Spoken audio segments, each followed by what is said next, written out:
ವೀಕ್ಷಕರೇ, ನ್ಯಾಷನಲ್ ಟಿವಿಗೆ ಸ್ವಾಗತ. ನಾನು ಸ್ವಾತಿ ಸಾಲ್ಯನ್.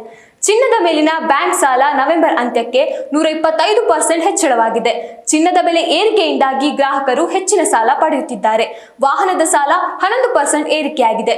ಹಬ್ಬದ ಋತು ಮುಗಿದ್ದರಿಂದ ವಸ್ತುಗಳ ಮೇಲಿನ ಸಾಲ ಕಡಿಮೆಯಾಗಿದೆ. ಚಿನ್ನದ ಸಾಲ ನೀಡಿಕೆಯಲ್ಲಿ ಬ್ಯಾಂಕುಗಳು ಮತ್ತು ಎನ್ಬಿಎಫ್ಸಿಗಳು ಸ್ಪರ್ಧಿಸುತ್ತಿದೆ.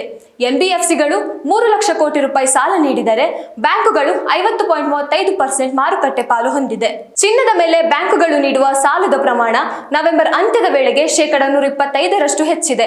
ಇದನ್ನು ಆರ್ಬಿಐ ದತ್ತಾಂಶಗಳು ಅನಾವರಣಗೊಳಿಸಿವೆ. ಈ ವರ್ಷ ಅಪರಂಜಿ ಚಿನ್ನದ ಬೆಲೆ 10 ಗ್ರಾಂಗೆ 1,35,00,000 ರೂಪಾಯಿ ಏರಿಕೆಯಾಗಿದೆ. ಸಹಜವಾಗಿ ಇದರ ಮೌಲ್ಯ ಹೆಚ್ಚಿದ್ದು, ಇದರಿಂದಾಗಿ ಗ್ರಾಹಕರು ಹೆಚ್ಚಿನ ಸಾಲ ಪಡೆಯಲು ಅವಕಾಶ ಉಂಟಾಗಿದೆ. ಅನ್ಯ ಕ್ಷೇತ್ರಗಳೊಂದಿಗೆ ಹೋಲಿಸಿದಾಗ ಅವು ಬಂಗಾರದಿಂದ ತುಂಬಾ ದೂರ ಇವೆ. ನಿದರ್ಶನಕ್ಕೆ ಜಿಎಸ್ಟಿ ಇಳಿಕೆಯಿಂದಾಗಿ ವಾಣಿಜ್ಯ ವಾಹನಗಳು ಮತ್ತು ಪ್ಯಾಸೆಂಜರ್ ವೆಹಿಕಲ್ಗಳು ಬೇಡಿಕೆ ಹೆಚ್ಚಿತ್ತು.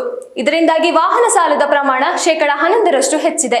ಅಕ್ಟೋಬರ್ನಲ್ಲಿ ಹಬ್ಬದ ಋತು ಕೊನೆಗೊಂಡಿತು. ಇದರಿಂದಾಗಿ ದೀರ್ಘ ಬಾಳಿಕೆಯ ವಸ್ತುಗಳ ಮೇಲೆ ಸಾಲ ಕುಗ್ಗಿತು. ಆದರೆ ಕಳೆದ ವರ್ಷ ಚಿನ್ನದ ಮೇಲಿನ ಸಾಲದ ಪ್ರಮಾಣ ಭಾರಿ ಜಿಗಿತ ಕಂಡಿದೆ. ಕಳೆದ 6 ತಿಂಗಳಿಂದ ಸಾಲ ದುಪ್ಪಟ್ಟಾಗಿದೆ. ಕಳೆದ ವರ್ಷದ ಮುಖ್ಯ ಬೆಳವಣಿಗೆ ಎಂದರೆ ಚಿನ್ನದ ಬೆಲೆಯಲ್ಲಿ ಆದ ಏರಿಕೆ ಭರಾಟೆ. ಇದರಿಂದ ಸಣ್ಣ ಉದ್ಯಮಗಳು, ಕುಟುಂಬಗಳು ಸಾಲ ಪಡೆಯಲು ಚಿನ್ನವನ್ನ ಹೆಚ್ಚು ಆಶ್ರಯಿಸಿದರು. ಅಲ್ಪಾವಧಿಯ ದುಡಿಯುವ ಬಂಡವಾಳ ಮತ್ತು ತುರ್ತು ಅಗತ್ಯಗಳನ್ನು ಪೂರೈಸಿಕೊಳ್ಳುವುದಕ್ಕಾಗಿ ಚಿನ್ನದಷ್ಟು ಸುವರ್ಣ ಅವಕಾಶವನ್ನು ಯಾವುದೂ ನೀಡುವುದಿಲ್ಲ. ಕನಿಷ್ಠ ದಾಖಲೆಗಳನ್ನ ಮಾತ್ರ ಒದಗಿಸಿ ತ್ವರಿತವಾಗಿ ಸಾಲ ಪಡೆಯಬಹುದು. ಇಡೀ ವ್ಯವಹಾರ ತುಂಬಾ ಸರಳ ಮತ್ತು ಪಾರದರ್ಶಕವಾಗಿರುತ್ತದೆ. ಸಾಲದಾತರಿಗೆ ತೊಂದರೆ, ತಾಪತ್ರಯಗಳನ್ನ ಉಂಟು ಮಾಡುವುದಿಲ್ಲ. ಸಾಲಗಾರರಿಗೆ ಸುಲಭವಾಗಿ ಸಾಲ ಕೈಗೆ ಬರುತ್ತದೆ.